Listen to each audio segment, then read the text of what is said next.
have a friend who does, I don't know if it's technically a model. She just is hot places. Yeah. What's up with that? And we know that. We know people like that. That is crazy, though, where it's just like, oh, I have to go to work, and the work is standing in front of, like, an American Express ad. Yeah. Or, like, there's entry-level jobs like that. Like, you can be the hostess at, like, a really fancy restaurant. Oh, I guess that's true. Everything comes back to hotness. It really does. Until you hack the mainframe and you remove yourself, you get above the system. That's literally true. You enter OCD psychosis about quantum, like me, and you're free. That is sort of But you're a prisoner my to life a new thing. Yeah, to like quarks. Mm-hmm. Yeah. Did we start? Or? Yeah, I think we have started. Oh, hell yeah. Okay, let's go. Chloe Fimiano. Hey. How are you doing? You say Fimiano, right? I say both. Okay. I say Fimiano, yeah. Okay. Sometimes I can't tell. You know how you don't want to do somebody's accent when you say their name, and Fimiano could be accent or it could be the way your name is. Fimiano. Right? Yeah. When I'm trying to put it into my unethnic mind, yeah. Well, I'm like, I should say Fimiano. I don't know. There's debate in my family. I have zero care. Yeah. I'm like, it's a good name though. It's good. I thought about changing it when I first started, like my last name, just to be like something like McKenna Moore. That's how I feel about Chloe Fimiano though. And it fits you so perfectly. I don't feel like I could be any, like, I had that thought for like 2 weeks, and then I was like, I'm not. No, it's so perfect for you. I can't be anything other than you myself. sound like you are, like, it fits you. Thank you. I love it's that. Sticking. I feel, do you wish that you had a stage name? Sometimes I'm like, my birth name happened to be pretty good. McKenna Moore, it's classic. I feel like they named me to be famous. Yes. Which I appreciate. That's and I was a journalist at first. To me. Really? This is where I was like, okay.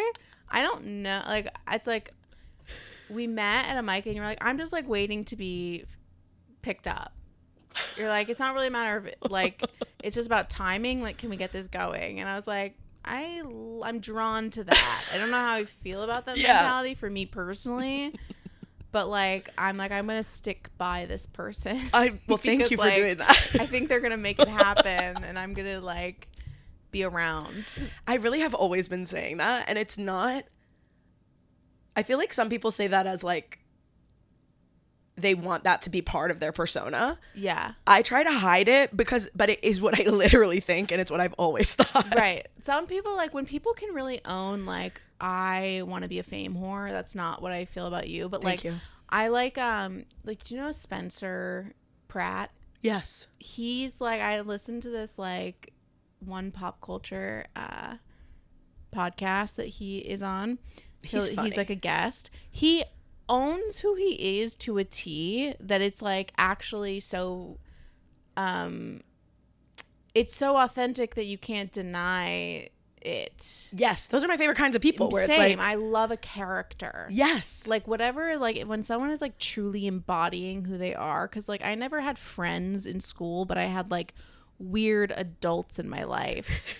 Do you know what I mean? Like in high school I worked at Starbucks, and they like I would leave school and go to the Starbucks, and my friends became these people there. But it's like, zooming out as an adult, I'm like, well, that was a 30-year-old stripper who was like, you know, trying to transition careers as a barista.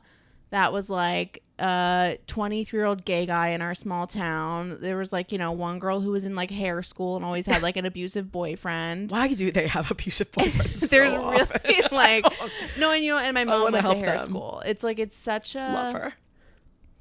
If you are like a kind of creative person in a small town, it's like hair. Well, That's you could true. Do hair.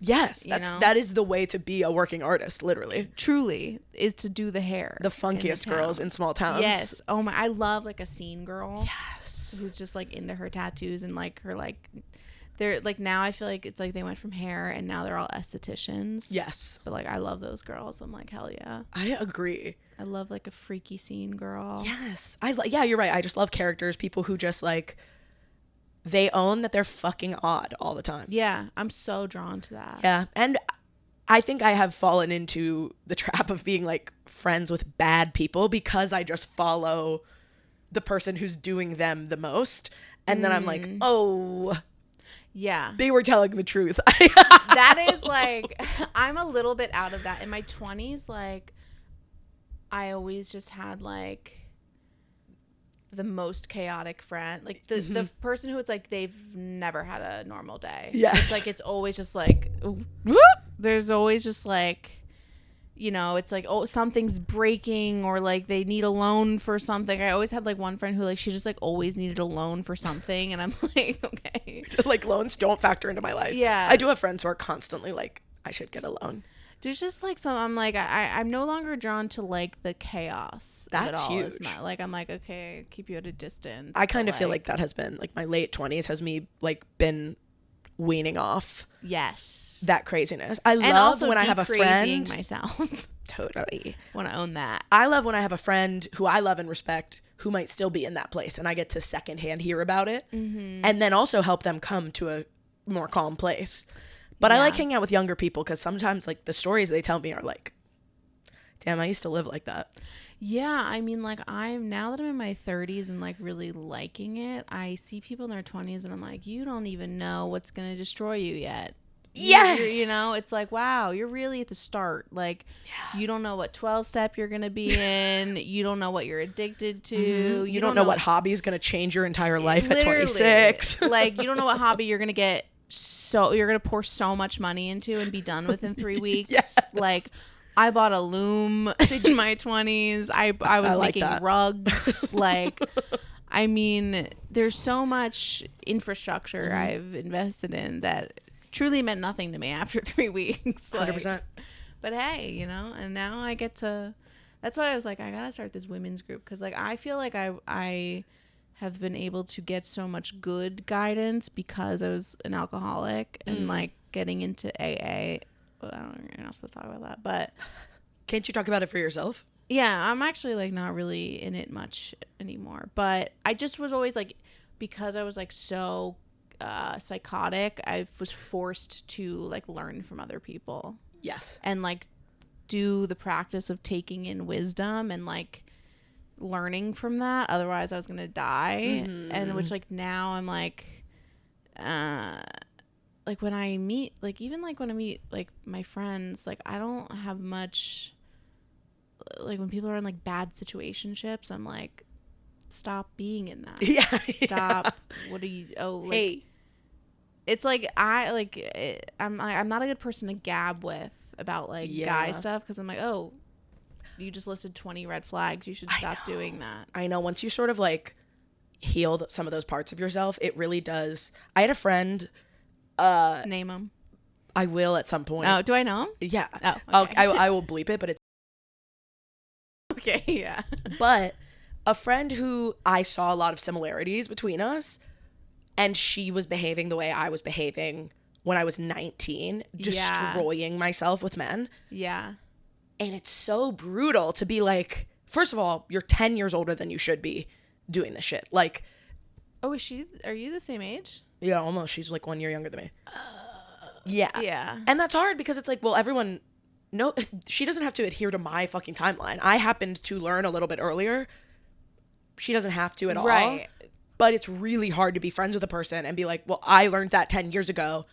Listen to my story. Stop hanging out with that guy. I know, but he's bad. You can't be an experience stealer. That's what I would like to be. That's what I tell or like, then I like found myself like, I feel like the first year I was like 30, I wanted to espouse so much wisdom. Yeah. And then it's like, all right, Professor Child, like, shut up. Like, you don't know anything. Like, and then it's like, I'm not fun to hang out with because I'm just like, like listening to people's stories and I'm like, okay, I just want to like tell them what to do. Yeah. Live their life. Okay, but here's the thing. You know better than them. But do I? It's their life, you know?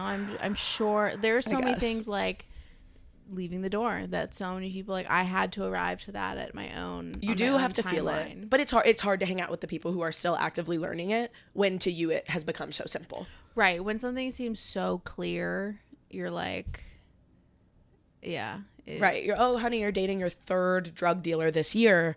It's not going to go better than the last time. But I really think it's like hindering some of my female friendships because again, this happened where someone was telling me a story and they were like, you're having no reaction or like, you're not contributing anything. And I'm just like, well, you're telling me like a really psycho story about a guy who's like, he clearly doesn't like you. Yeah, he shouldn't have access to you. Like, it doesn't sound fun. You're deeply, this person who was like in their mid-30s, I'm like, you're just listing bad choices that you made. Yeah.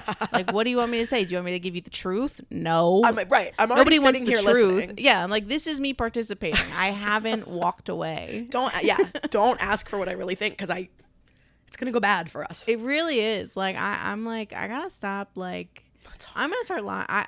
This is actually the healthy next step of my 30s, is lying to people. I guess, for like, to be nice. Is that this is something that when I think that I have autism, I am like, to me, honesty within my friendships is so central and so important to me. I would like, it would break me in half to know that my friends were lying to me. Like, that would make me question everything. That would like really send me into psychosis. So I don't want to do that to other people, but some people really want that. I think it's about like, I like to run through this. I go, does it need to be said? Does it need to be said by me? Does it need to be said by me right now? Does this person need to hear this piece of information from me? Yeah. Because I've sometimes just gone to, does this need to be said? And I don't ask the other questions. Right. And then it's like, oh, well, now that person thinks I'm a huge bitch because I don't really know them, or they're like, whatever. So it's like, I could stop doing that. Okay, that's actually very helpful. Yeah, like, it's like, I'll put my faith in the larger universe. Like, that's what it's like. All, you know, these like, when I meet like girls who are like 24, like, oh my god, the knowledge gap of what I knew. It's like, all right, just, you gotta figure it out, girl. Yeah. You know, it's terrible though, and I certainly was this person. Every year you get older, the people get younger who are like, we're basically the same age. No, we're not. Do you know though what, like, I called this girl out, this other comic, the other day, because like every time she sees me, she has like, she makes a comment about like how, like, bringing up that she's like 22, like, I just turned 21, and it's like, okay, like, girl, like, and I was that too, like, when I first started, like, when I post like graduating college and like working in restaurants, like, I'd always be like, how are these people still in their 30s and they work at this restaurant? Yes. And like the chip I had on my shoulder, and I'd be like, I would be like, bring up that I'm so much younger, because that made me feel safer in the world, that like, oh, I have so much time and I'm not going to be like you. Right. Oh boy, was I wrong. Yes. Like, and I know that like when you're like 22 and you're bringing up how like I'm older, and it's like, when, you know, stupid little things, it's like, you know who the Spice Girls are, okay? Right. Stop pretending. I know you know who the Spice Girls. Shut up. Yeah. Okay? Yes. But it's like, whatever, you'll see. You'll see. All right, yeah, sure. I'm like, I don't want to be 21. I would rather die than be 21 right now. Like, my brain was goo, and I was sad, and I hated myself. And I thought I was an adult at the same time. So then, not only was all of that true, I had to then come to the crushing realization that I'm a child and I don't know anything. Through years of like self-flagellation. The layers of not knowing, shocking. Like the things, like, and I just knew nothing, and I still, like, every year I'm like, oh, you didn't know shit last year. It's crazy too, dating. I'm now at the age where like I could date younger, like younger men are approaching me, and they get so shitty because they'll be 26 and they'll be like, seriously, you won't date me? We're basically the same age. Is it no, sweetie, we're not. I'm a nearly 30-year-old woman, and you are a 26-year-old man. Not only are there 4 years apart, the gender gap there is like, you might as well be 13. Yeah, because I am dating a man who's 37 and we're the same. Exactly. Okay. So I can't be dating. I'm babysitting any younger. I am your legal guardian right now. Exactly. I have a bit about this that like there is this thing where I felt like, and I feel it sometimes, where like I meet like kind of like a 22-year-old overly spiritual barista who thinks he like really appreciates women. And he's like, oh, I like actually really like older women. It's like, no, you think I can teach you something, and that's not what this is. Exactly. Like, I have debt. You want That's a what guru. you're saying. You want a guru. You want a mommy. Like, I don't want to hang out with you, basically. At all. I don't really. There's a few exceptions. I like to fist bump. I see you in the green room. I like talking to you. But, like. Kissing? Sharing a home? No. Come on. You can't give me what I need. Okay? But it's crazy because when you talk to those younger people, a 26-year-old is like, looks at a 22-year-old and thinks that. And so they think they're an adult. Oh, yeah. Because when I had just graduated college, I started dating a guy who was 27. Yes. And I thought he was like a grown man. Yep. Isn't that crazy? I look back, I'm like, he used to keep his social security card in a DVD case.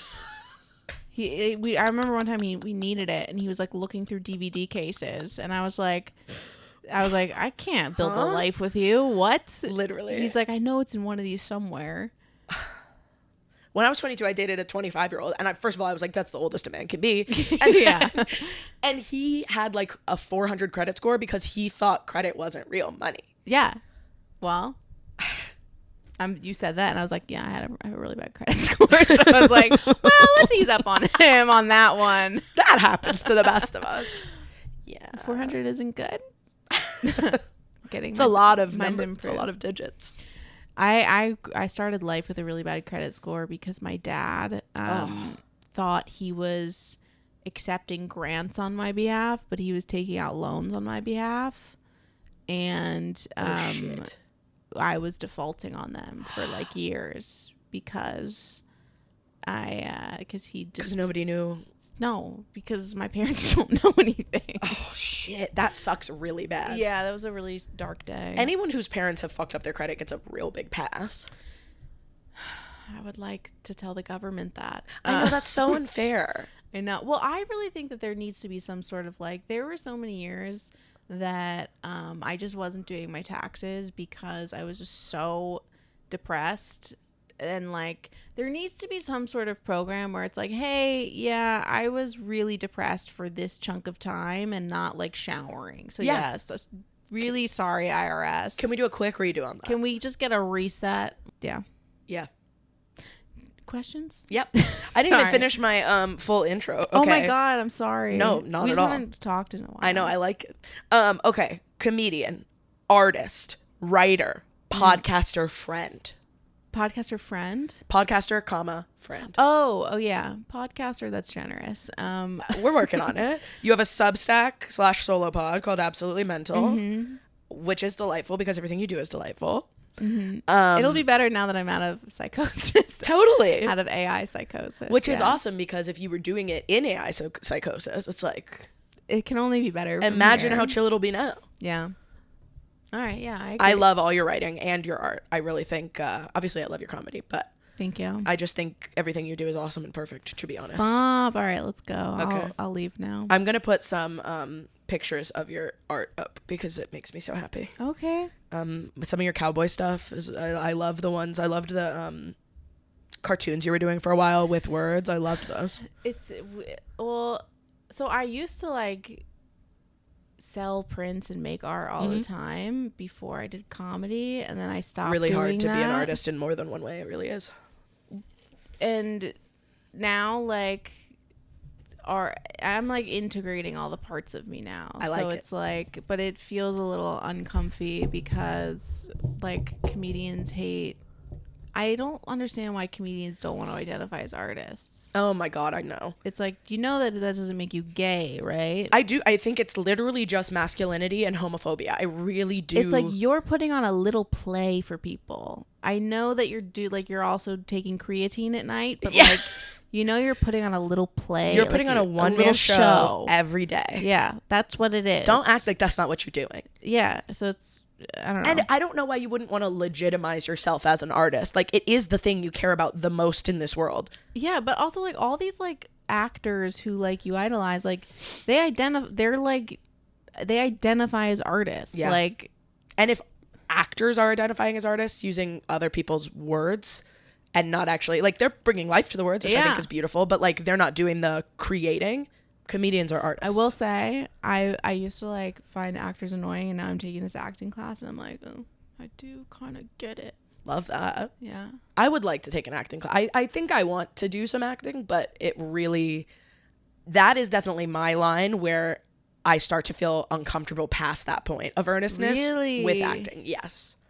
Because everything I do has some sort of irony. Even in therapy, I don't like, I'm crying, I'm still making jokes. Like, I'm not, there's something wrong.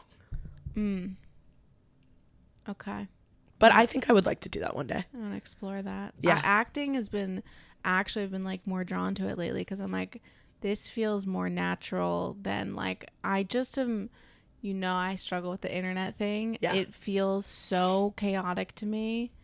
And I don't scroll, so they won't reward me because I don't play the game. Yes. And I can see that, like, my friends, when they start to post things like, oh, they're posting the same position, doing the same thing, or, like, whatever. And then it, like, they're, like, on a drip of, like, okay, now you're getting more likes. It'll be, like, this is me trying to make sense of it. I'm like, oh, she posted it 3 minutes ago. It has 500 likes. I'm like, oh, but they're posting it in the same position. So you're like becoming that box. Exactly. So they want you to live in the box. This is where I go. No, truly. I'm like, they want you to live in the box, man. They do. I don't want to be in the box. I feel you. So I'm like, all right, but I gotta like figure out how to play. I gotta figure out how to like. You gotta find a way that the box like doesn't feel so oppressive. Yeah, something. Yeah, that's been my approach. Not that I like know anything, but it definitely, like, for me, I almost always have my glasses on. I very rarely film without my bangs down. These are the things that I'm like, you'll recognize me immediately. Weirdly, on my podcast clips, I have to be the first frame or it won't go anywhere. Okay. Even if it's somebody, I've had like people with hundreds of thousands of followers on here, but it's coming from my Instagram, so they need to see that it's me. All of these little things where it's like, and every single clip I do, this is in the top, like, I know where this is to be framed within the it's, first of all, psychotic, and it's crazy that we should be doing this. Like, well, it's good on you. I just don't try, and then I'm like, it's a lot of trying, and it's like you try really hard at the actual art of it, the comedy, the writing. I try really, really hard at other things. I am trying at the internet thing. I'm just so sensitive that I'm like, and it really triggers my ruminations, my OCD brain. Well, and then when it gets you caught in there, then I get so bogged down by all the other extenuating stuff that I'm like, I just want to do comedy. Yeah. And I mean, the way that my psychology, I can feel it getting hijacked, that I'll be like, I was editing my podcast last night, an episode, and all I wanted was to go on Instagram and see the guest's Instagram handle. I got stuck on there for like 35 minutes before I realized, like, I didn't even get where I needed to go. Like, it's always when I'm feeling bad, I'm like, well, how much have I been putting my mental space in this today?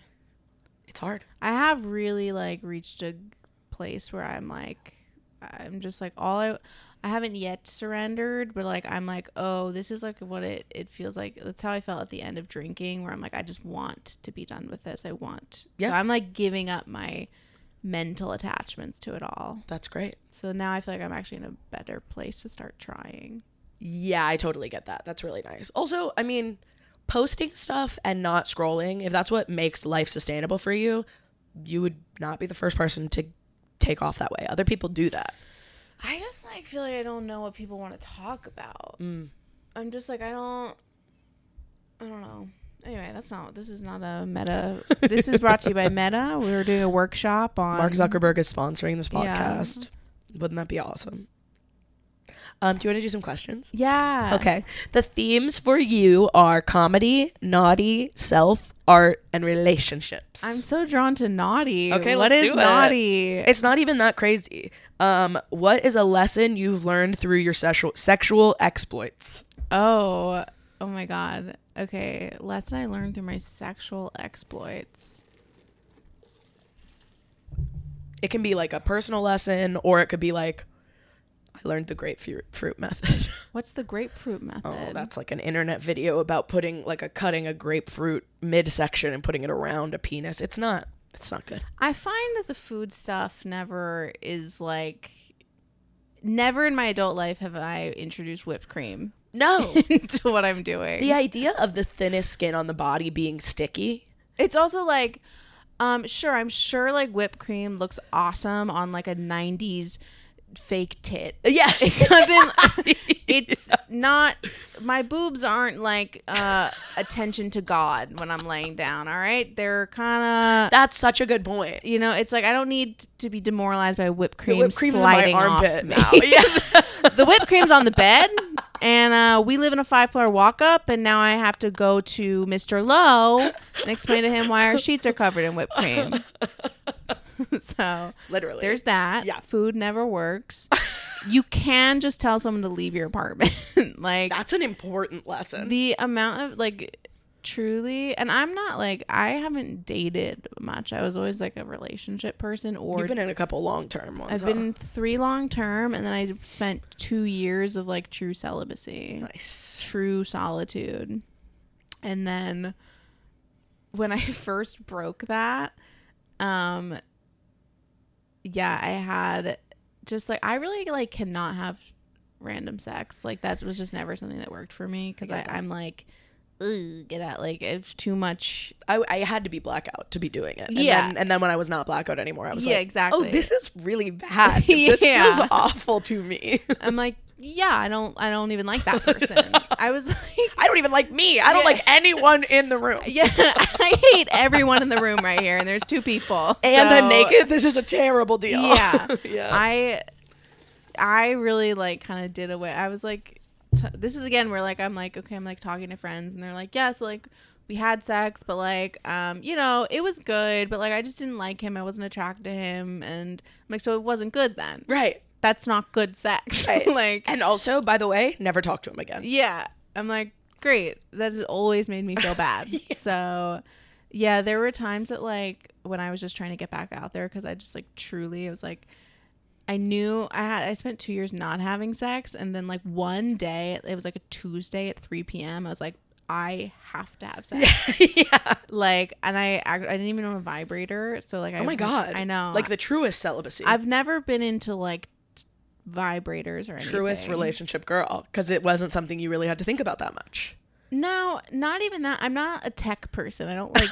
I don't That's like. awesome. I didn't want to have an iPhone. My sister begged me to go on a plan with her. Wow. I was in college, and she was like, "Do this family plan with me." I was like, "That's so sad. Just 2 sisters. What are we, orphans? Like, I don't want to be on a family plan with you."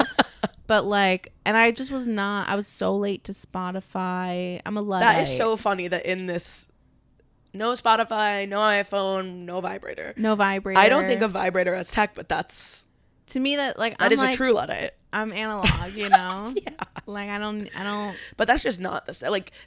Sometimes I do think the vibrator is the enemy of celibacy, because it's like, do I want like an annoying man in my room who probably can't make me come? Right. Or this thing that like lickety split, I'm asleep in 10. It's almost like, I mean, I have experienced a vibrator, and I'm like, whoa, this is like, first time you're like, is that illegal? yeah, I'm like, what kind of crack cocaine did you I know, I'm like, I feel like I'm being like charged or something. Yeah, I get that. Like, I get that. But it just doesn't, it's not, I need like story, I don't know. You know. Yeah, the vibrator has no story. I need like I need another heartbeat. That's beautiful. Yeah. But yeah, you can ask people to leave. One time I was like, I hooked up with this guy, and first of all, he was like, he looked at my shoes, and I had this pair of Nikes that for like forever, they were one size. I'm already a size 10. I really wanted these shoes. Yeah. I bought them in an 11 because that's all that was left, and they looked too big. Sure.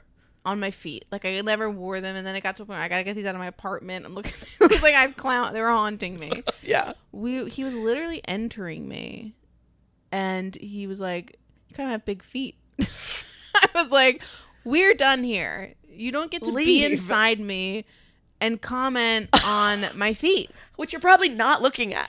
Yeah, but also then, yeah. Also, like, I never want to be someone's experiment. I feel like if I'm feeling like, oh, because I had that in college, he was like, I've never been with like a bigger girl. I just want to find out. I'm like, well, I'm not a test. I'm a human. I'm really a human. Like, woman. oh, well, I've never been with like a disgusting guy who has no sheets. Oh yeah, I'm exploring. I'm a scientist. Like, all right. Yeah. So you can ask people to leave your home. And actually, the guy who told me I had big feet, I was like, he thought I was kidding. He was like, he thought I was doing a bit, and I'm like, he's like, you don't really want me to leave. It's like basically being like, I know women. You want to cuddle. I was like, I do not want you here. I want you outside of me and outside of my apartment. Totally. Please. There really is like, I mean, it took me until like last year to realize like, yeah, you go away. Yeah. I want nothing more than for you to hear the door shut and for me to turn on Real Housewives of New York season 2. I want to be by myself. Yep. And I want to eat a popsicle and be high by myself. Yeah. That's the ideal ending to this. That's so true. I do. Yeah. I love to do that. Even with my friends when they're in my house, I'm like, I'm done now.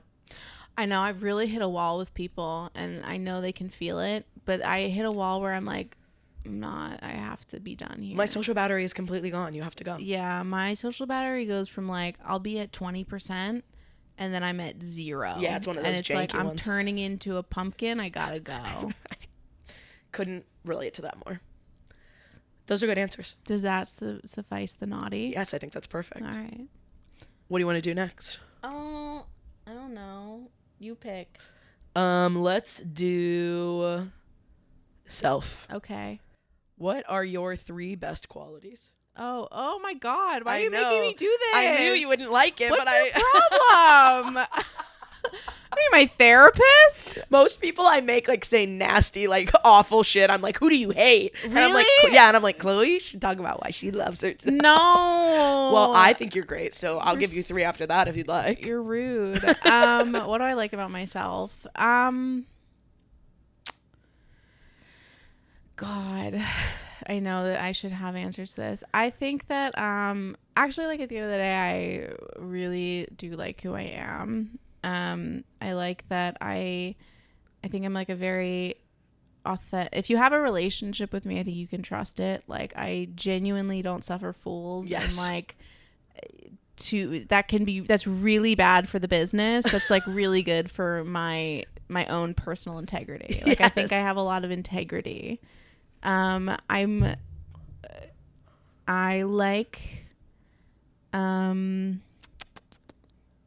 interested. I like my interests. Like, I like that I am like,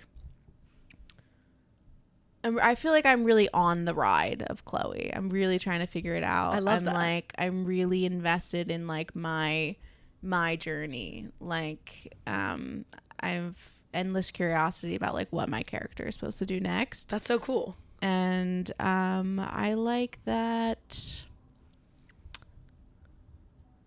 I work really hard. I think like it is a value of mine, and I like that about myself. We're great. Okay, I've grown so much. You have grown so much. Also, like, I love to surround myself with women like you because women didn't get to do that shit before. I know. I really like, and I think this is like part of I really feel this like responsibility to like live my life because I was so close to my grandmother growing up, and like I just see how much like my grandmothers like did not get to do. Like, yes. Truly like not. And my mom, even my mom, like my mom now is like getting to kind of explore her life and like her interests in like this whole other way, and like I love that so much that I get to like see her like try hobbies and meet new people and like but yeah, like I really grew up in a really limited, like I felt very limited by what I was being told I could be. Like it was like, okay, well, this is what we do. Like, we're the alt girls in this town do hair. Do hair, literally. Like, my mom did hair. She was like, you could do hair. You're into art. You could be an art teacher. You do have to have a union job. Yeah. Like, honestly, smart, by the way. Yeah. Like, but I was just like, I'm like interested in other things, and this doesn't really seem to exist here. So like, I don't know. I just really feel like I'm like someone who's just like trying to like, I'm gonna go down swinging. Totally. Like, I'm literally trying my best. I like, love that. No, we're really like part of the first generation or two of women who get to self-actualize. Yeah. Men have gotten to do it forever. And I think which they don't. like, which they still do fucking bad at. Yeah. They've had the privilege and they're not using it. But no, I just think that's so cool. Like, and the fact that you've become a comedian, but you haven't let your art slip. Like that these things are a part of you and you're picking up new things and figuring out the way to express yourself. Like, that's fucking sick. Yeah, I mean, like, it's, like, when I really zoom out, like, because, you know, I always want the things just like everyone else. Like, I have an ego just like everybody else. Yeah. But, like, how cool that I get to be alive and be trying and live in New York City and, like, this is it. Like, I'm making the work. Like, you know, I go to, like, I like to walk around the museum and stare at artwork I love, and I'm like, well, this is just like a moment of the magic of the whole process of the work.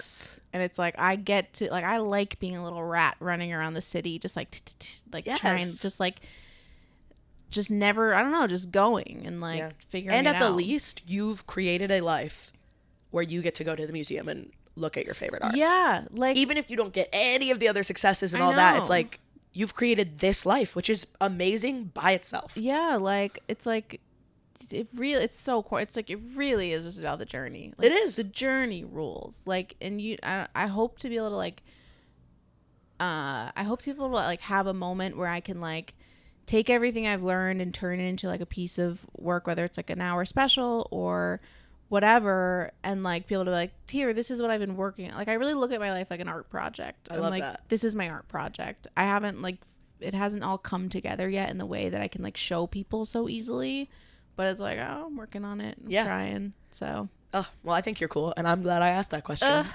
Love ya. Love ya. Okay, what's next? The rest are not as cheesy. Okay. Relationships. Okay. What is the most incorrect and or annoying thing your single friends say to you about dating? You're in a healthy, nice relationship. Oh my God. Yeah. I really have so many opinions on this. Like, everyone is doing it so wrong. Yes. Like, you, not you, but like, there's something, I'm like, probably me. Do you want love? Yeah.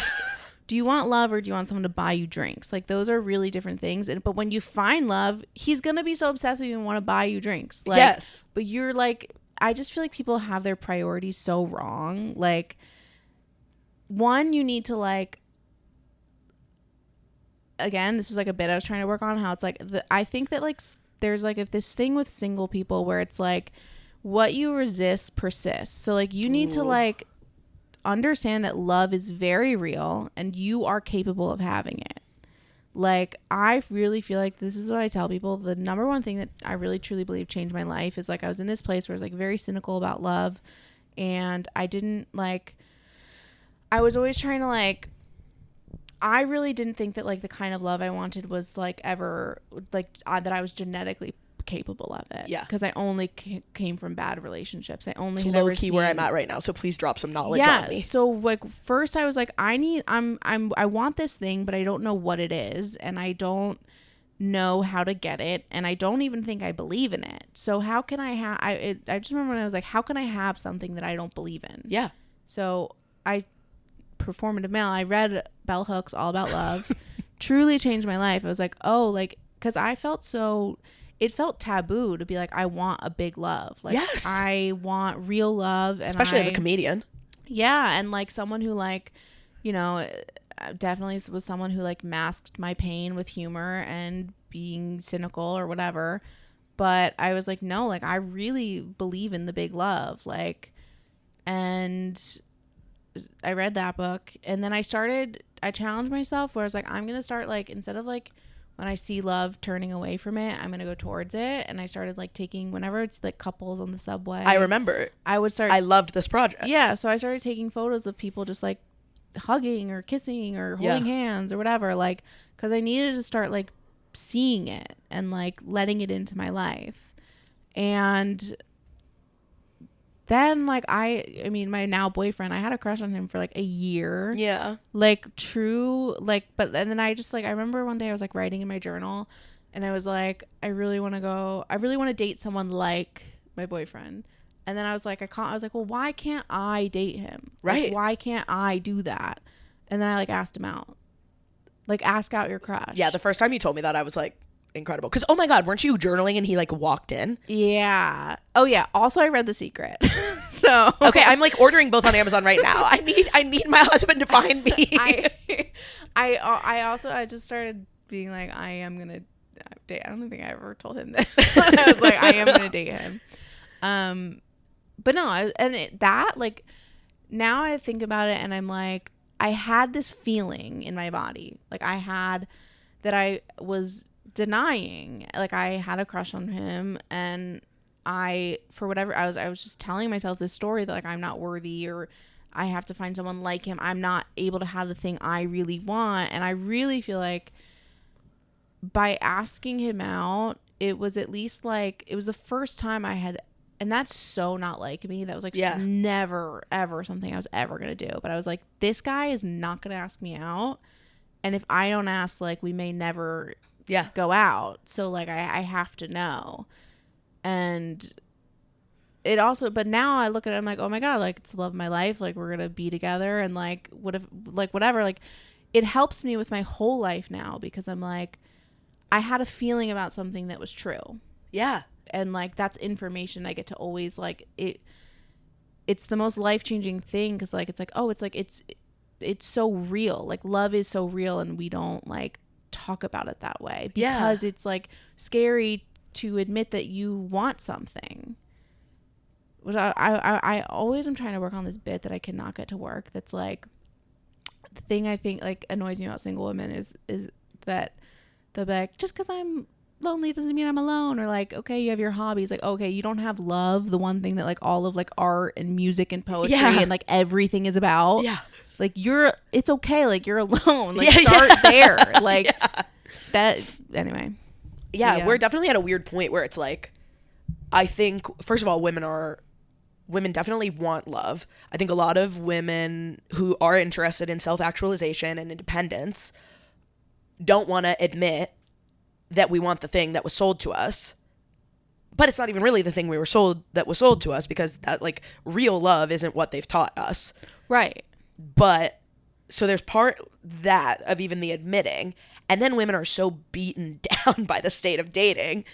It's really bad out there. Ooh, it's like, so bad. Again, like I totally get it. Like I don't have any of the answers, but like you know, I feel so deeply for people who like want love, but like the bar is so low, like men, because this is like a critical point in history. It's like not just, it's like, yes, we're living in this like one little like whatever, maybe your life spans 90 years.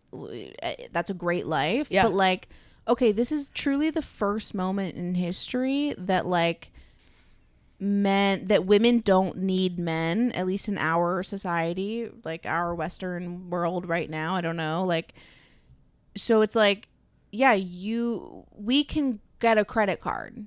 You have to learn how to communicate with us. You have to get interested in women. Like, and again, there are good guys. There are good guys. We like, know some of them. But also it might not look like what you want. Like, yeah. And I do think because women are so beaten down by dating, they start going the route that you're saying, where it's like, well, the least you can do is fucking buy me dinner. Like, I know it's reverted into this other weird thing where it's like, okay, so do you want a partnership, right, or do you want a sponsorship? Those are two different things. They are. And I understand. I've definitely slipped into that for portions of my life where it's like, I know he's going to be a shithead. Can I not get dinner paid for? But that's like, it's like, but that's self-fulfilling prophecy. Yeah. And it's like, it is a way to like, to not be honest with yourself and to not be tender with yourself. Yeah. And to not set boundaries, because then you're like, oh, I can't find the good guy, so I'll go out with the bad guys. Thus teaching myself that those are the only guys. Yeah. And it's fear. Like so much, like you can't let your fear make you be dishonest about what you want. Yeah, that's hard. Because that's only a recipe for more pain. Yeah. But like, I just think that like the more you like, I also really recommend this book, Letters to a Young Poet. Okay.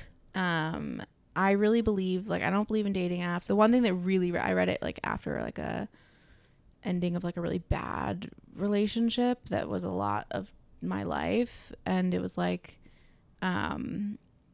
go to the limits of your longing, go as far into your solitude as you can. Whoa. And right at the edge of that is like where like the big love is for you. Whoa. And I like remember reading that and really it resonated with me for whatever, and that's when I decided to start comedy. Oh, because I was like, I'm never gonna be able to have the life that's meant for me if I'm not fully myself. So it's like I really have to like take on this journey of self. Yeah.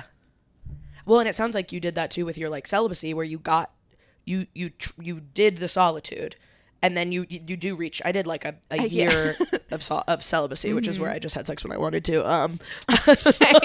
Nice. Which for me was celibacy. Well, that's like an act of love for yourself. Yes.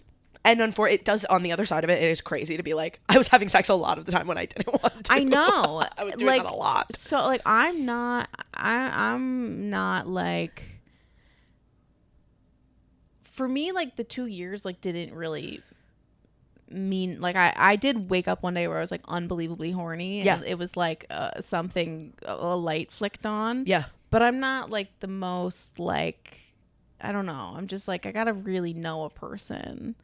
But yeah, that's how I feel now that I did that. Yeah. And when I had my like, hey, if I don't have sex soon, I'm gonna kill myself moment, I went on vacation with my ex, and that, I know, insane. I know it's insane. When was this? Like a couple weeks ago. Oh my God. I'm like, yeah, you're talking in a timeline. I'm like, this sounds recent. Oh, this happened, yeah, like this month. But wait, the ex that I know about, like that. My Turkish king? Yeah, that you're in like an open thing with? No, that's my Indian king. Okay, sorry. I didn't know we were at the UN here. That's what my mom calls my roster all the time. She's like, what is that? I thought you were going to say that's what my mom calls my pussy. What? I was like, okay. Essentially, yes. Yeah. But it honestly was a great decision for me, because I was like, first of all, what I actually want is love. Mm-hmm. I haven't had sex with somebody who loves me in 3.5 years. That's tough. Yeah. And then I did, and I was like, oh, this isn't the love that I want anymore. And that was really cool. And I do feel like I'm in like a newer space of like, this I'm learning a lot, where it's like the love that I had wasn't the love that I wanted, and I knew that, but then I went back, touched it, and was like, oh no, for real. Yeah. And it was great. Like, he loved me as much as he could. Yeah. But not in the way I wanted. Yeah. And so I feel like I'm kind of on the precipice of this, and I really hope it's true, because I'm ready to be done. Yeah. Yeah. That's where I'm like, okay, I really believe in like I know that the person is also finding you too. Yes. So you have to keep choosing you have to keep choosing the highest expression of love for yourself. And then like, that's how you meet the person who is perfect for you, because they are also choosing the highest expression for themselves. That's what I believe to be true. I believe that. And I think it's happening. And, you know, for a long time, I always had like a long-term situationship or guy that I had on the back burner because I was so scared to be actually alone, especially growing up as like a big girl. It's like the worst thing you can be is like single and proving that you're unworthy. Right. And I just did that until I was like 28 years old. And now I am like, no, having those guys is preventing me from being the person that I need to be to meet the person that he needs to be, so that we can have the love we're supposed to have. Yeah. You have to like, it really is like, you can't be in two places at once. You can't like, it's, I guess like I tend to tie things back to drinking, but it's like, yeah, like I can't be drunk and sober at the same time. Right. So it's like a form of like sobriety to yourself, or like, yes. Yeah. I really think that like all of life can be, every question you have for yourself is like, am I doing this out of fear, or am I doing this out of love? Yeah.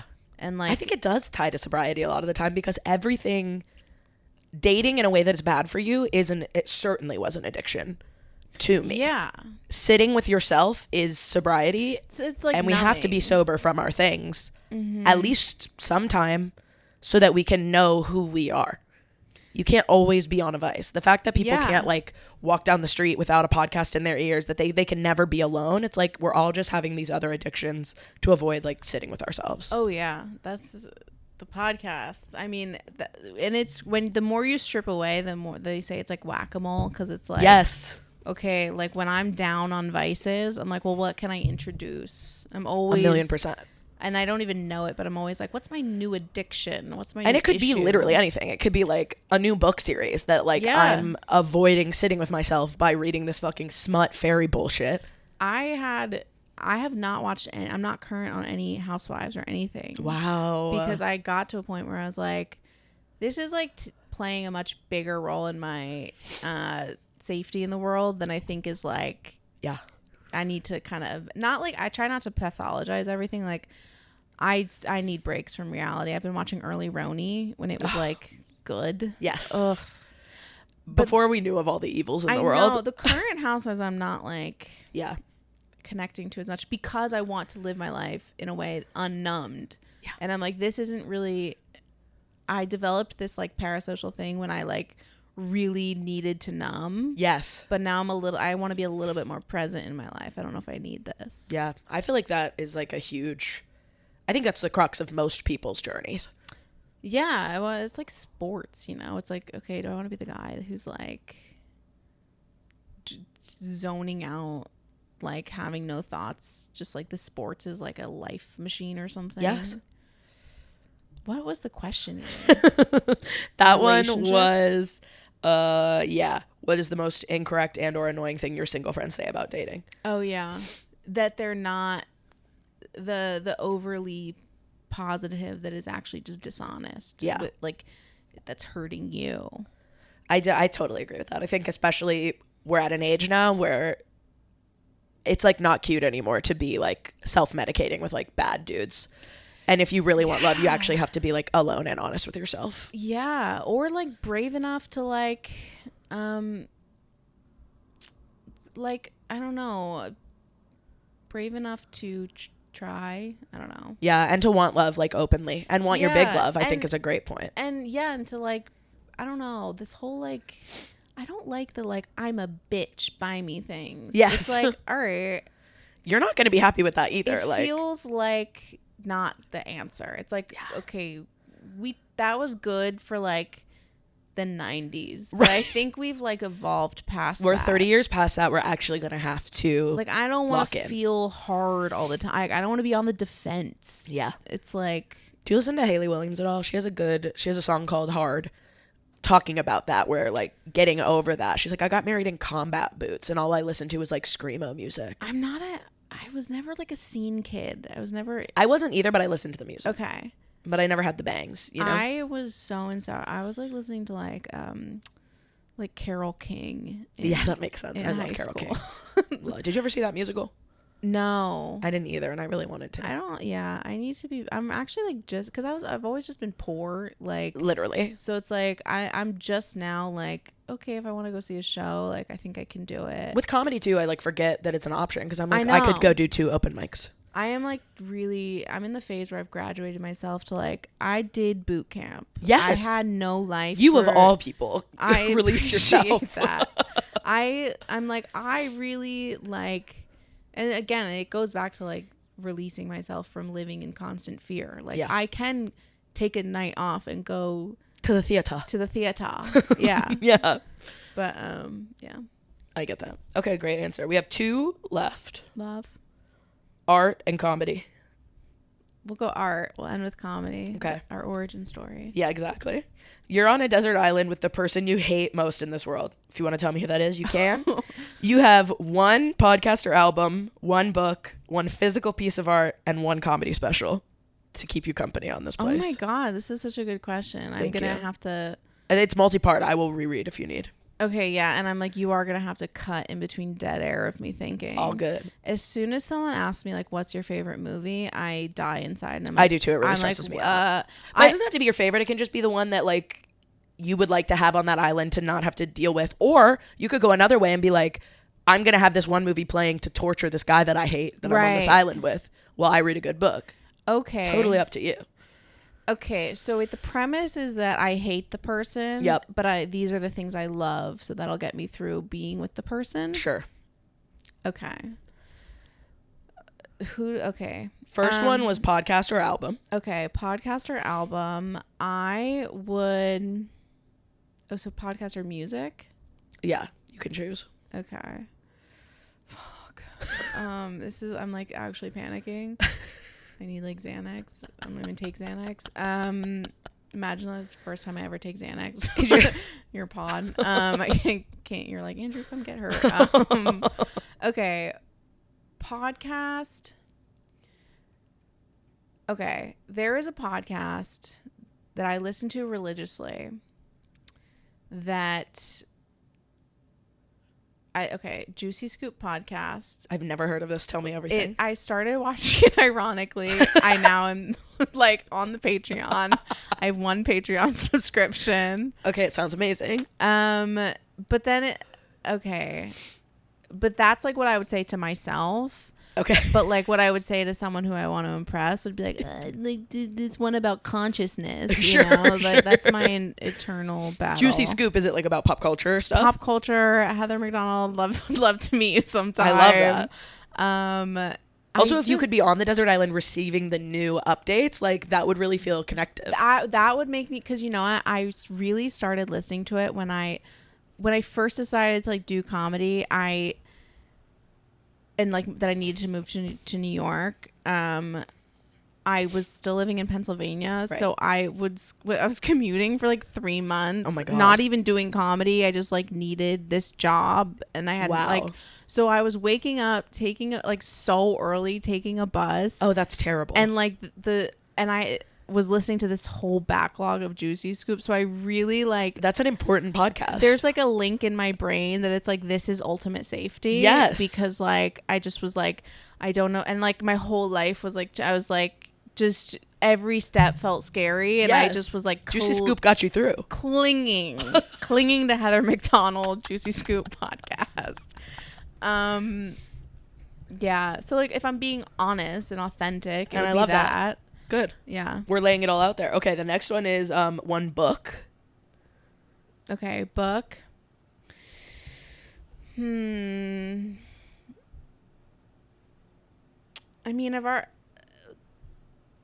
one book.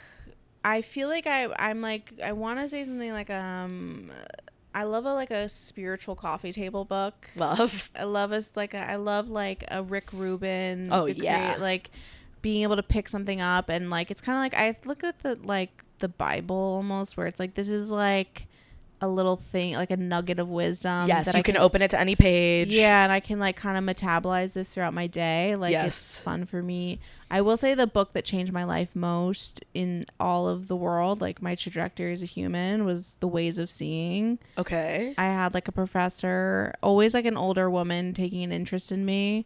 All of my favorite books are an older woman took an interest in me and guided me through it. Yeah, she like always, like my 20s was just like women in their 60s with chunky jewelry being like, it gets better. That's awesome. I want to be that. And I will be that. My shirt makes noise. You know what I mean? Like there's no way I don't. I'm becoming more of a purple woman. Do you know what I mean? Yeah, it's just I know what you mean. Completely on that shirt. Like Andrew and I were like going to start doing yoga together. I'm like, we're headed down a really dark path. But you're a funky ant. It's who we're becoming. So it's fine. It's beautiful. Let it in, you know?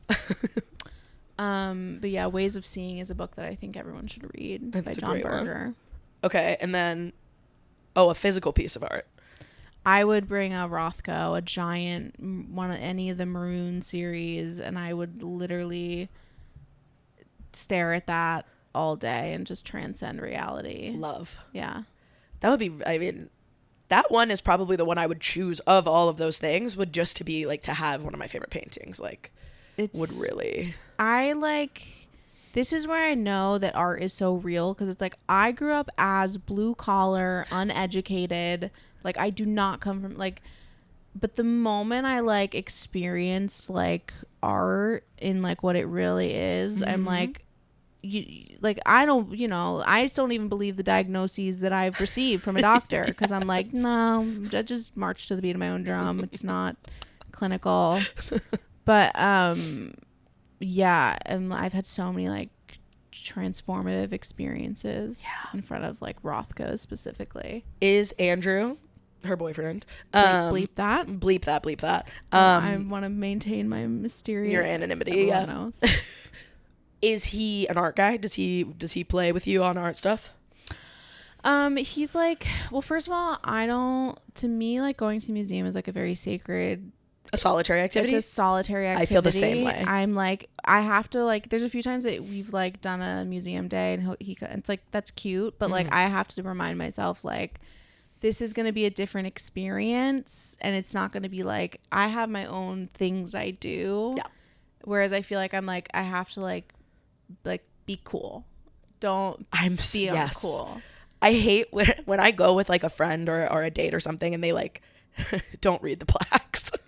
I like get pretty stressed out. That's where I'm like, okay, they're having they have a different experience with this. Yeah, cool. Or they like, just actually blew past my favorite paint. Perfect. Yeah, okay. Yeah, they're seeing the whole. Yeah. Yeah, no. Or they like something they're like, you're like that. Okay. Yeah. Or it's just like, it's like a still life, a hyper realistic still life. I'm like, yeah, it's really like technically great. Yeah. It's technically awesome, but like, what are we getting from this? Yeah. Yeah.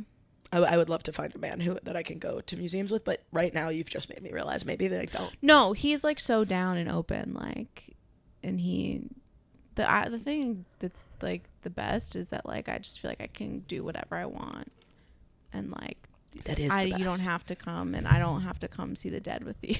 And like, yes, we all have our own things. Okay, we all have our own paths. Make me see a jam band, please. I would like to experience that though. Maybe only once. Like, I don't know. Yeah, I mean, the smells at a dead concert, they're not good. It is shocking how dirty those white people are. Really? Oh my god! And they're like, I mean, you've heard the music, I'm sure.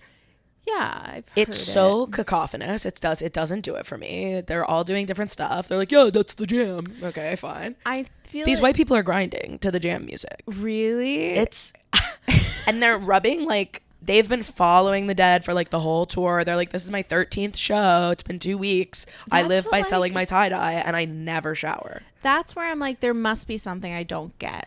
So it's like, I'd like to try. Yeah. Ultimately, it's probably not going to be something I'm like doing all the time, but I'd like to experience. Totally. I would have liked to see them like maybe in the Sphere. That looked really cool with all the extra visuals and stuff. Although closed in, the smell. I'm maybe an amphitheater. I can't even walk down an escalator because I get seasick. Yeah. Like I can't get up. I don't get up from the subway train until it's fully stopped. The Sphere would not be good. So for you. I'm already feeling a little disoriented with you saying the Sphere. Yeah. I really get that. So I also think I think the amount of blue light in that place. Oh yeah. I would have a migraine for years. Yeah, I'd be just on like a steady drip of ibuprofen. Okay, so go to an outdoor one.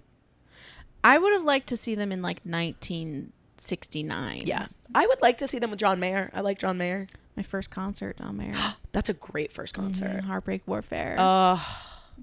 What a good album. I'm a Continuum head down.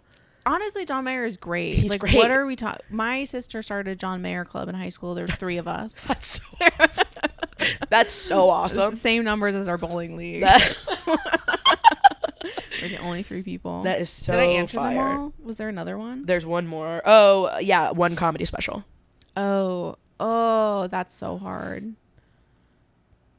I will say, that's so hard. There's so many specials.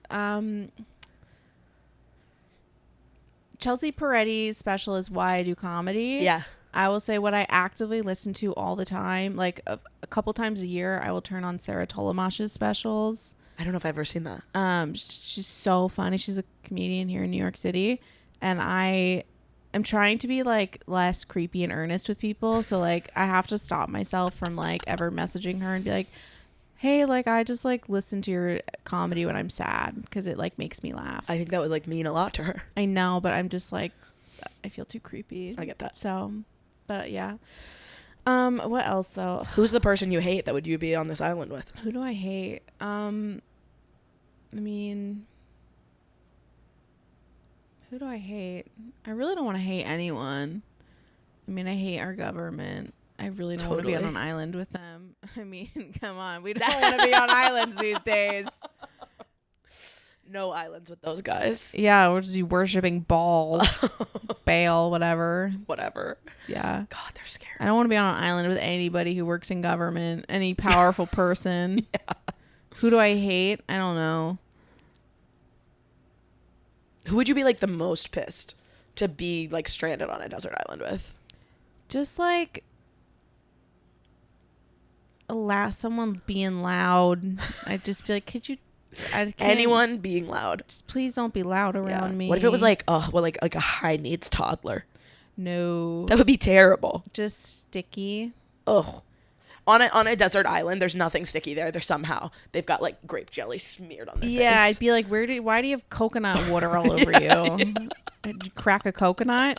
The hell? I have to go watch a special. I can't deal with you right now. But there's Bill Hicks special as well. I listen to I revisit. It's always like I'm in a particular mood when I'm hitting the Bill Hicks hard. Yeah. But every time I listen to a Bill Hicks album, I go, all right, like I just want to be really funny and like really a master at this. Yeah. And then like when you listen to like really good comedy, I know. It's like, oh, this is such a, because it's like every joke is like this little universe. Yeah. And like when everything is working at that level, like Tig Notaro's special, I revisit all her specials. Like at least once a year, I listen to her specials.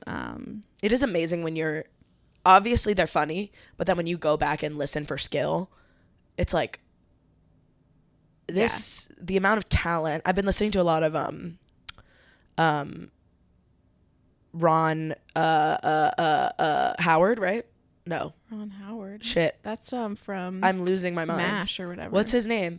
I can see it in my whatever. I've also been listening to a lot of Cat Williams. Okay. And that is one where it's like, especially when it's a character like that where he wants you to not think that he's as smart as he is.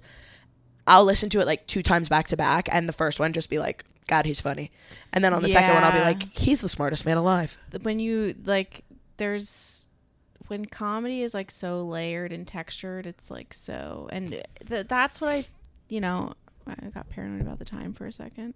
We're good. 5:01.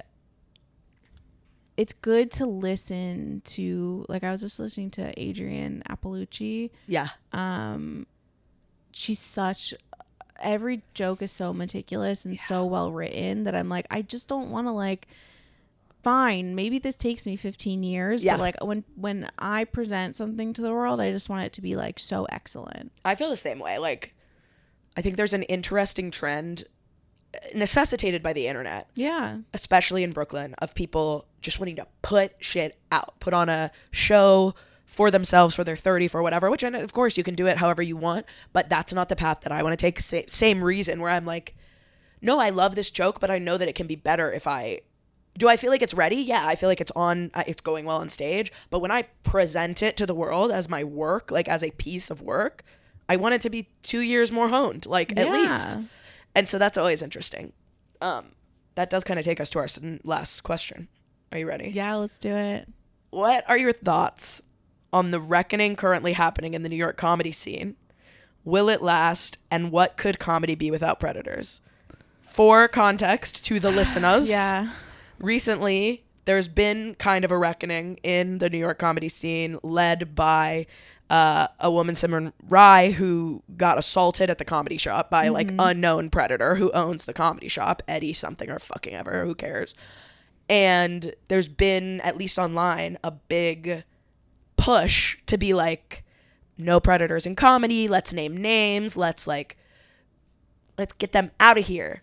And I personally think it's obviously like a good thing, but it's also an interesting space, especially as people who have been in comedy for a little bit now. Mm-hmm. There's predators everywhere. Yeah, there's predators everywhere. It's a loaded question, and obviously, like, everyone should feel safe at all times in a perfect world. I never thought I could get up at the comedy shop because I wasn't hot enough. That was the vibe I got. It was like, you're like, that's the vibe I got. They said it to your face. Yeah. They're like, they couldn't be clearer about that. Yeah, or like those guys just if you don't indulge a man's ego, you're a bitch. Or people are just like, I don't get your vibe.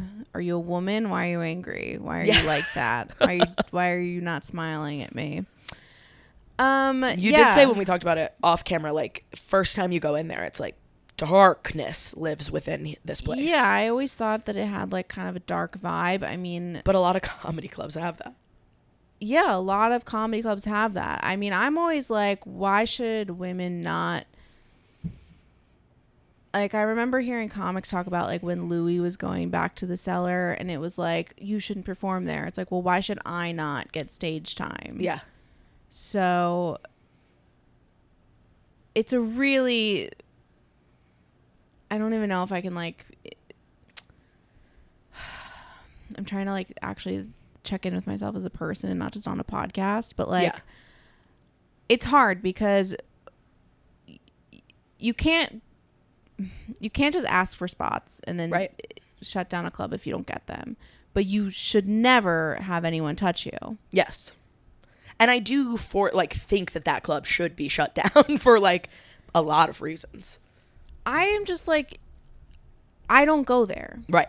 Because it doesn't feel good for me. And I'm fortunate enough to have like, that's kind of going back to like, I really feel like, having been someone who's like, I've hit rock bottom, and that's forced me to like understand more like about the world or people. And like I was saying, like I'm so happy I grew up fat, ugly, and emotionally neglected because it's taught me everything I need to know about humans. Like, yes. Nothing surprised. Oh, was that man mean to you? Yeah, like of course. You're a young woman. They love to do that. I wouldn't spend my time trying to take down others. I've just always been someone who's like, I'm just gonna keep moving my way and see who I can bring along. Heal yourself, heal the world.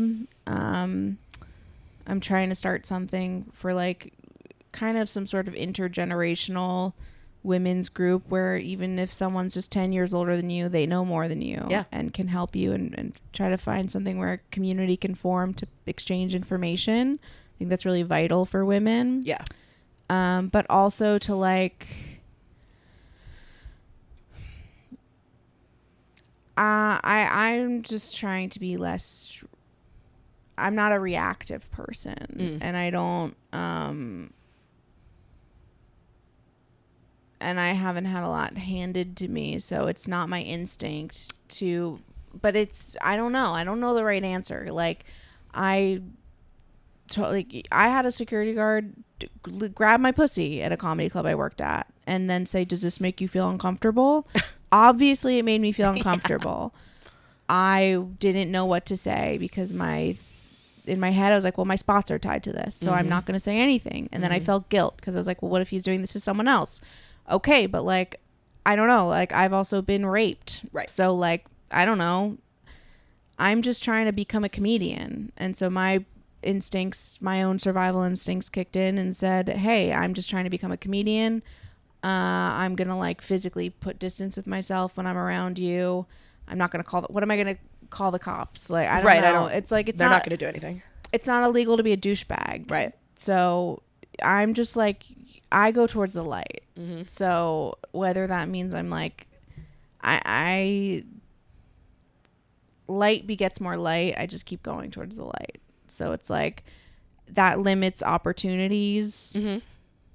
It's not sensational. It doesn't look good. Yeah.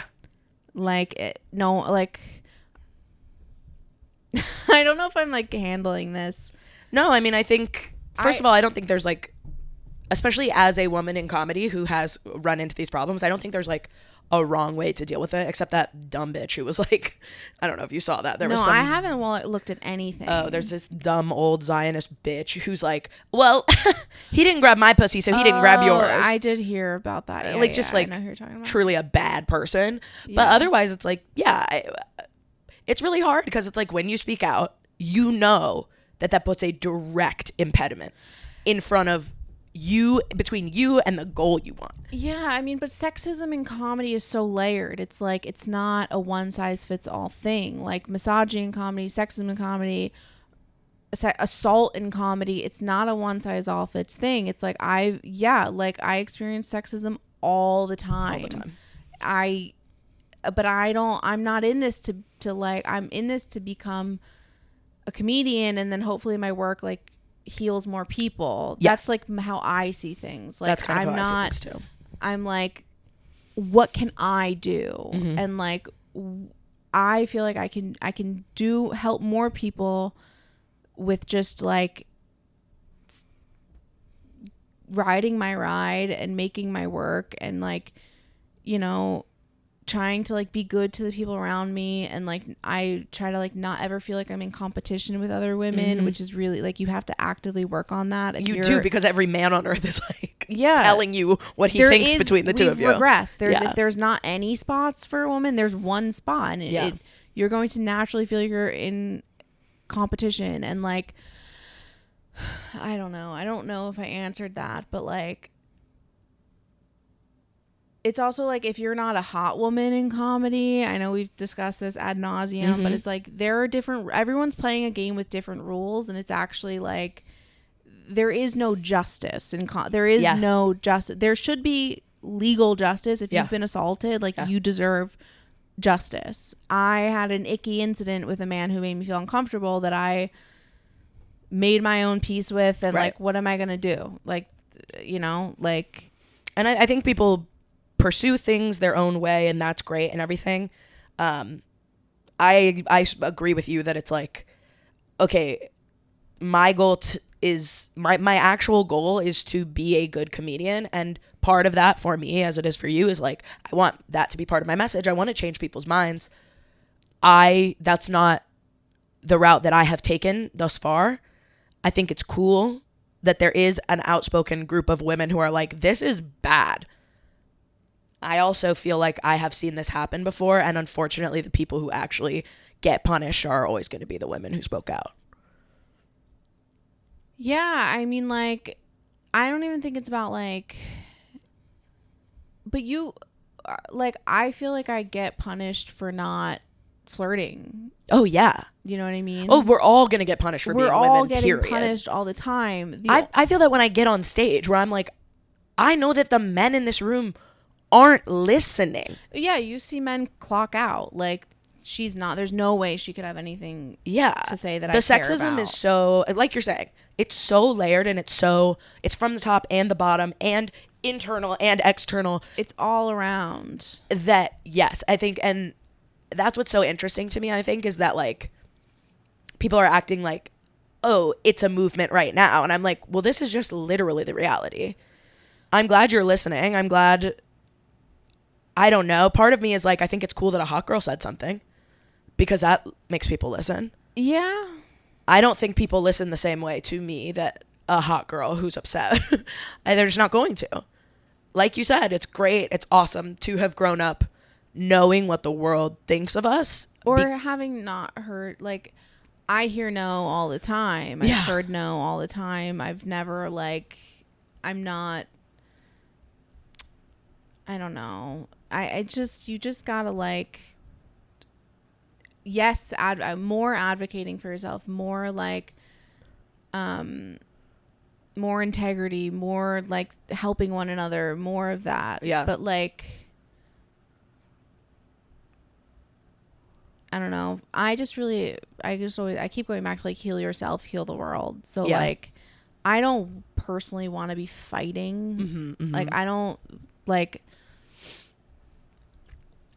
want to, like, I don't want anything from you. I don't like you. I don't want anything from you.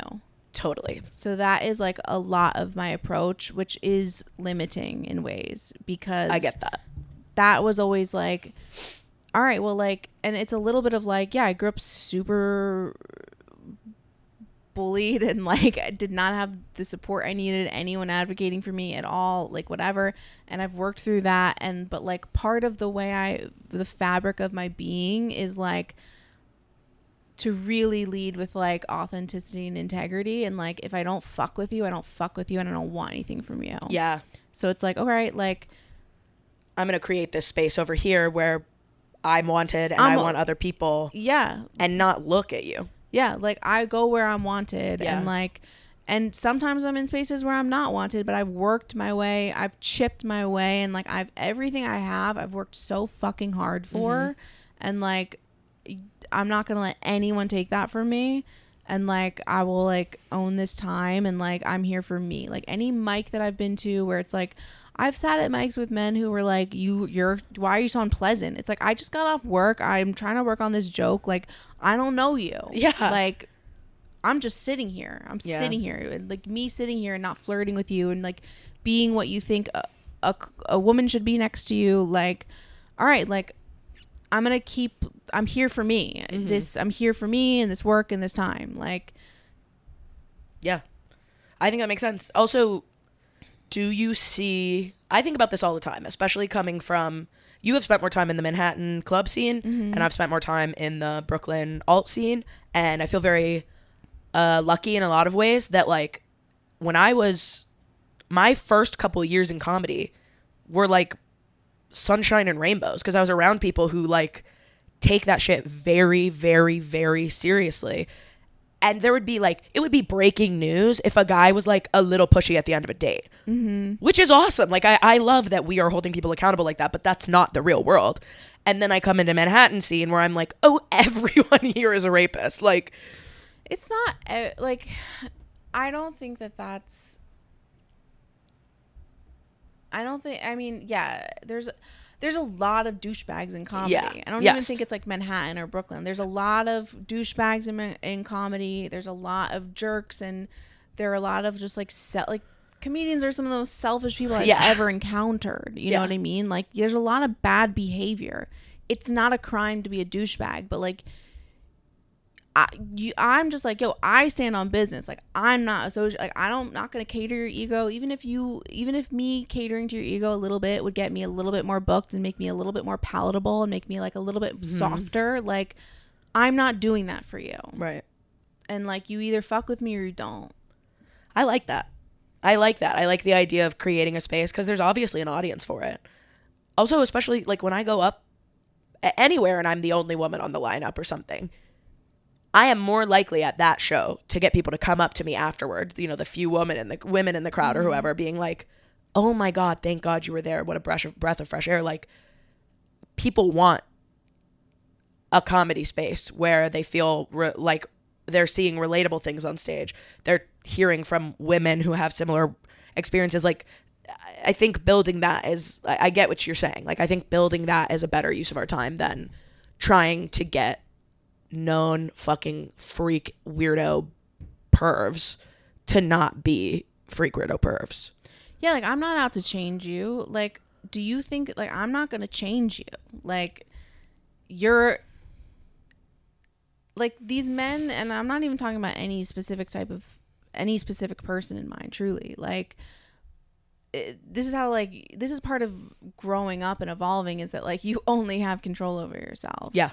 And so it's like, I'm not even like creating any, like, I want to go up at clubs. Like, I want to go up at mainstream clubs. Like, part of like the awkward parts of like the early parts of comedy is like, yeah, not everybody in this audience cares about your specific niche thing that happened to you.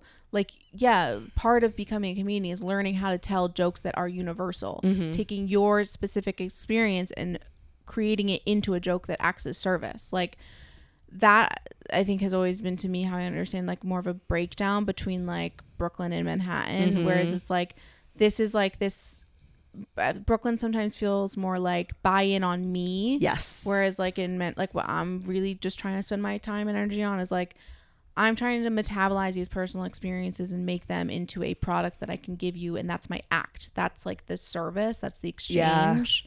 So it's like, I see it as like, and people at clubs came for funny, not for the specific person. Right. They didn't come for you. They came for your act. Yes. And like, that's a hard, awkward lesson. Like, a lot of my early, like the first few, and I'm still in the infancy of my comedy, but it's like the first few years, it was awkward to be like, I wanted to be like, they don't like women, but it's like, they didn't like that really specific joke that like wasn't tight, and like they paid for, because that's like a big hurdle too, is like you're not a comic yet. I'm not saying that to anyone in specific, like myself too, like you're lucky enough to try to get to figure out how to become a comedian, but it's like to really like come as like, I don't know, it's like, yeah, if you were working in a company for 1 year, you wouldn't be CEO. Totally. It's like you have to learn how to do the job. I get that. And you like unfortunately, but it just is reality, is like when you buy into being a comedian, like these are the systems that we're in, and it's not ideal. It's not how you'd run the whole thing. But you sort of do have to find, if you want to be a successful comedian, you have to find your footing in this system or create a new one. Yeah. And that is unfortunately the reality. I also don't like it, but it's what I chose to do. Yeah, like I'm not trying to change anyone. It's an art. I feel so privileged to get to do it. I try to surround myself with people I love, and I really try to, like, I have no power, but like when I feel like I can help someone, I really try to. And I think it comes back to you. Yeah. But like I just like I tend to take a more spiritual approach to things than like I don't know. What is your take? This is like the last question, I guess, but what's your take? I've been thinking a lot about the guilty by association thing, where it's like, you know, we've seen all of this bullshit go up about the Comedy Shop, about this guy, awful thing. And then people are getting in trouble, just like admonished. Right. Not really in trouble, because again, there's no governing body of comedy, whatever. Yeah, there's no HR in comedy. Which is... I'm anti-HR generally, but you know what I mean? Like, I do wish that there was somebody who could met out some justice or whatever, but what do we think, especially for, it's mostly straight guys, what is their responsibility, if they have one at all? Like, if your close friend saw that 3 days later was going up at the shop, what would your reaction be? None of my close friends have done that yet. But I sort of, you know, it's a weird thing, because it's like stage time is stage time. I want to get up. I want to put reps in. I'm not mad at you for that. I do think that most comedy clubs have predators on the staff. That's unfortunately seems to be what happens a lot of the time. Like, so I don't know. Like, do you feel like they have any responsibility? Do you care? Like, well, again, it goes back to, it's like, yeah, it's not a crime to be like a weak man. Yeah. It's not a crime to be a douchebag. It's not a crime to be... It's not even a crime to be a criminal anymore. So where's the bar? Right. But yeah, because like, you know, a club that you and I used to work, there's a moment where it was like, is anyone going to say anything? Like, and then someone did, and they suffered consequences. Yes. And I even like feel it's like, all right, if they gave me a spot tomorrow, I'd go do it. Yeah. Like, it's stage time. I want the stage time. I mean, like, if anyone's like, so hard. What do I think? I think that, what was the question? Do you think that particularly like straight guys who get all the spots they fucking want? Right. What's their responsibility? Where's the onus? Yes. I think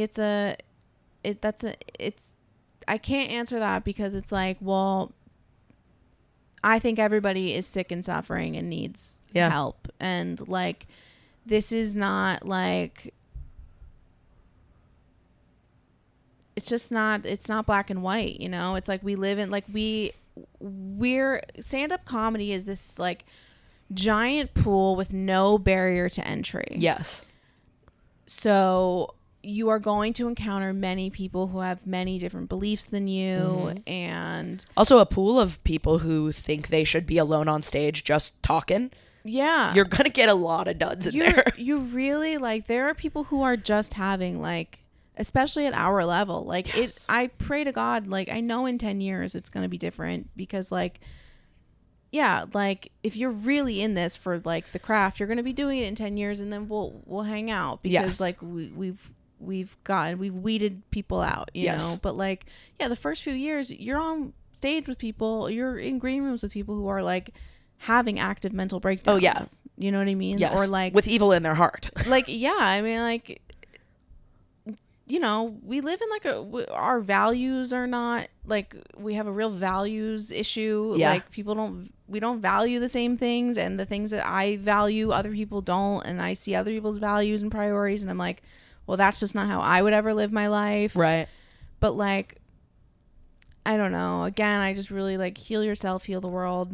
I know what I cannot change, and I accept that, and I try to like I try my best to like lead with love. Like I'm pursuing stand-up comedy. It's an act of love, and like I just try to like I really try to protect my relationship with comedy. And when I feel like I try to check in with myself, like I try to live more in the affirmative. Like, you know, I had an opportunity to just like I bark for this show every Tuesday. Yeah. And I had some conflict. I got another spot. I like had the chance to give the barking spot to someone who I thought really like someone who's like maybe 2 years behind me, but like really wants to be funny and like really wants to like, I see her at Mike's and I'm like, she would really benefit and appreciate this. And like, it's a chance for her to like meet older comics or whatever. Like I'm going to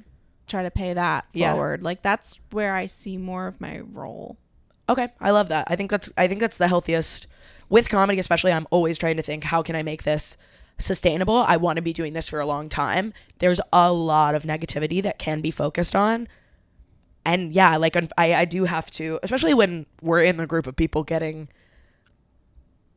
victimized in a lot of ways. It's like, yeah, bro, I'm so sorry. I can't dedicate myself to fixing this whole problem right now. I'm going to focus on what I can do to make sure that I remain safe, sane, and committed to my craft. Which is part, like there are stretches of months of like hitting the worst mics ever, being like, so just like of like real sexism. Like I'm not denying that. Like there's so much sexism and misogyny. Like there are moments that I was like, I want to fight and I want to cause change and I want like justice. Like there is no justice in comedy. No. It's a personal choice, and I try to like really personally orient myself towards the light and what is good and affect change where I can, and hopefully I have more power one day and I can affect more change, like scale my effect for change. But like I also like want to enjoy my life, and I'm not a fighter. I just want to like I'm just trying to live more in the affirmative than like the negative. I think that's very wise. That's where I'm at. Amazing. I know you have to go soon, and we have been recording for a while, but this has been lovely. I love you. I love you so much. Thank you so much for doing it. Do you have anything to plug to the people? Follow me on Instagram. I deleted my TikTok. Brave. Because I just don't get it. I don't know. Like I don't even know how to like use it. So but I really want people to follow me on Instagram and YouTube. What's your at Bae Romano. I know I should change it for marketing reasons, but it's BAE 2 underscores. That's right. Romano or Chloe Fimiano, and follow my YouTube at Chloe Fimiano. Thank you so much for doing it. Bye. Love you. Bye.